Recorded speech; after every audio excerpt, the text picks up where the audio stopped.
Hi friends, happy May 4th. Today I am bringing you all the Star Wars stuff, obviously. Also, don't make fun of my DIY Padme.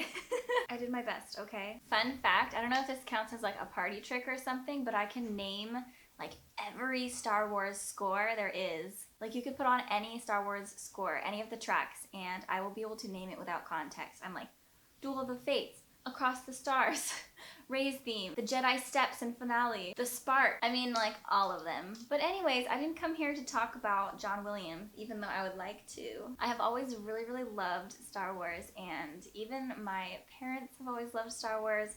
My mom was obsessed. She's a collector. She was like one of the people who went to the opening day of Star Tours at Disneyland, where all the actors were there, and she still has like the watch of the inaugural ride, and she used to collect all kinds of stuff. So maybe it's hereditary. We love Star Wars in this house. And I know everybody hates the prequels, but I don't care. I love them.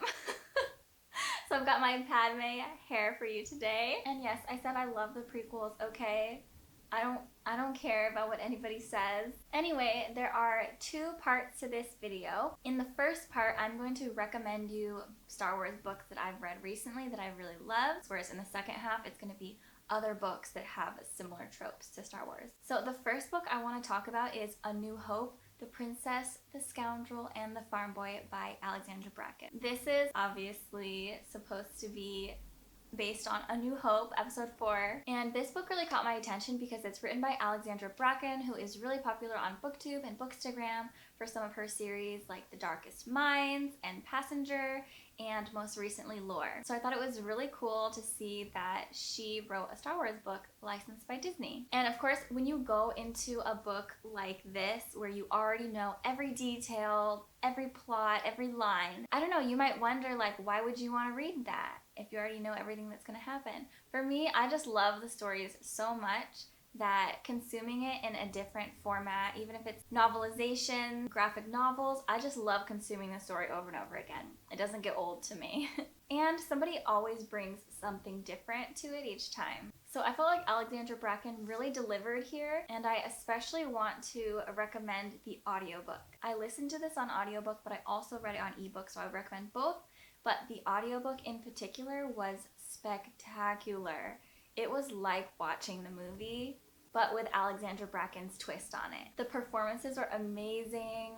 They even had some of the scores in there and sound effects, and it was so exciting. I really enjoyed Leia's point of view, and I would recommend this to anybody. I know it's middle grade, but it really felt like young adult, or I don't know, anyone who likes Star Wars and wants to try one of the novelizations, I would completely recommend this one, and especially the audiobook. Then I also read the Star Wars original trilogy and prequel trilogy graphic novels by Alessandro Ferrari. These are also like official Disney work, but I thought the art was really great and they follow the story really closely, but it's just fun, like I said, to consume the story in a different format. And they still manage to get those humorous beats and exciting beats, and it's just such a good time. Now, this next recommendation might seem obvious, but I want to recommend George Lucas's novelization of A New Hope. In 1976, the original book that came out was called The Adventures of Luke or something like that, and it was ghostwritten based off of George Lucas's screenplay for the movies. And so this is the classic original story. You guys need to read this. If you are a fan of the original trilogy,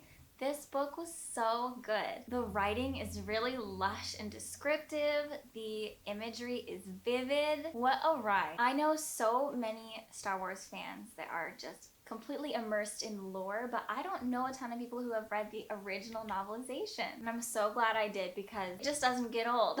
Okay, next, this is for my Padme fans. There's a series of books that are all from Padme's point of view that fill in some gaps. So the first one I read is Queen's Shadow by E.K. Johnston. So this book is meant to fill in the gap between episode 1 and episode 2, when Padme steps down from being queen and becomes a senator. You're making fun of me.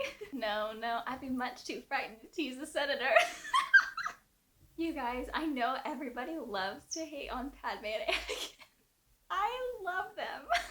Anyway, can you tell that I love Attack of the Clones? Okay, quick pause. T. I know everyone says that the prequels are horrible, but that episode 3 is like the least bad of that trilogy. And yes, episode 3 is fantastic for Anakin and his story arc. It does Padme so dirty though. I love Padme in episode 2. I love Anakin in episode 2.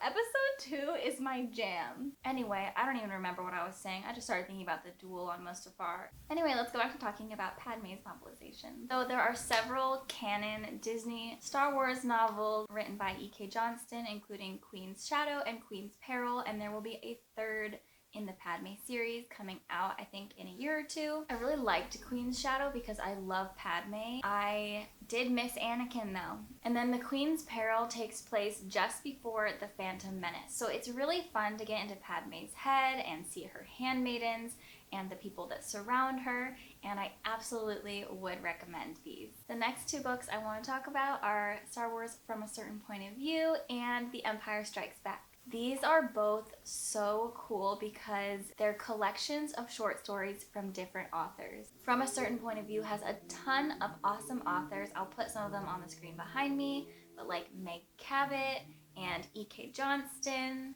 And then The Empire Strikes Back has Tracy Deonn and Kirsten White, R.F. Kuang, and so many more. There is something for everyone in these. There are so many different cool little pockets of stories and point of views that you would never even think to ask for, and all kinds of things going on in the universe. Just such a good time. And look at the covers, they're amazing. Putting it out there into the universe that it would be great if a book box company would make some kind of special edition set of books like these, some Star Wars sets. I would buy them in a heartbeat. Okay, so let's move on to a couple of recommendations based off of elements from Star Wars that you might like. Now, the first one is not going to come as a surprise to anybody. You guys are going to be laughing at me, but the first series that I want to suggest is the Imperium trilogy. Claire Legrand has said that she drew inspiration from Star Wars, and I think you can really see that in certain places, such as the Imperium is the flowing force through everything that lives, which obviously is like the Force. And there are glowing light swords, and there is a mother and a daughter, one who is a queen, and one who is a princess, there is a villain arc that is very much like Anakin. There's a lot of light side, dark side stuff going on, and it is just an amazing series. So if you love fantasy and you love Star Wars, pick up the Imperium trilogy. Okay, if your favorite part of Star Wars is the self-rescuing princess, then you should read The Princess Will Save You by Sarah Henning. And there are 2 books in the series so far, and it is quite literally the princess who is doing the saving in this one. It's a YA fantasy, and it has really, really beautiful descriptions and writing, and it has friends to lovers.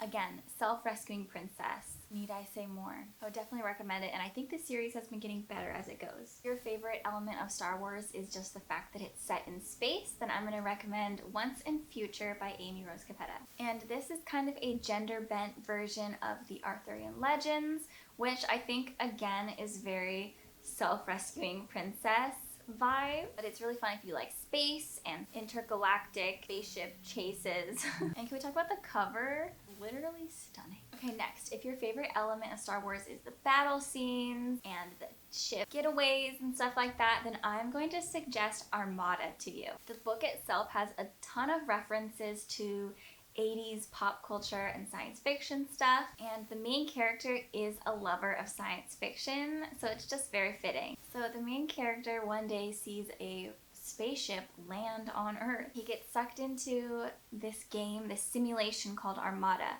and then they find out that pilots in Armada are actually doing real flying and protecting Earth. And it's just a lot of space vibes and flying and science fiction-y, and it's a really fun time. If your favorite part of Star Wars is Carrie Fisher, and let's be real, who doesn't love Carrie Fisher? And fun fact, my grandfather was a musician, and his band was hired to play at her bat mitzvah. So I have read all of her books, including Wishful Drinking and Postcards from the Edge, and I think if you're a Star Wars fan, you will enjoy The Princess Diarist the most, of course, because she tells you a lot about what went on between her and Harrison Ford, and she tells you the origin story of the Leia hairdo, and all kinds of stuff. And she always had such wit and humor, really like dark, dry humor. If you love her, then of course you should read her books.